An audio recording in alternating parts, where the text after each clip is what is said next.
నా ప్రియ భక్తులారా, ప్రభువుకే స్తోత్రం. నేను అమర్దీప్ పిఎస్ మడకి. మీ అందరికీ హృదయపూర్వక శుభాకాంక్షలు. ఈ రోజు మార్చి 19వ తేదీ, పునీత యోసేపు పండుగ.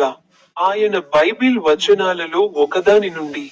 పునీత లూకా సువార్త, 15వ అధ్యాయము, 20వ వచనం ఇలా చెబుతోంది. అప్పుడు అతడు లేచి తన తండ్రి యొద్దకు వెళ్ళెను. అతడు ఇంకా చాలా దూరంలో ఉండగానే, అతని తండ్రి అతనిని చూసి కరుణతో నిండిపోయెను. అతడు పరుగెత్తుకొని వెళ్లి అతనిని కౌగిలించుకొని ముద్దు పెట్టుకొనెను. మీ అందరికీ హృదయపూర్వక శుభాకాంక్షలు. నా యూట్యూబ్ ఛానెల్ లోని స్టిక్ బటన్ పై క్లిక్ చేయడం మర్చిపోకండి.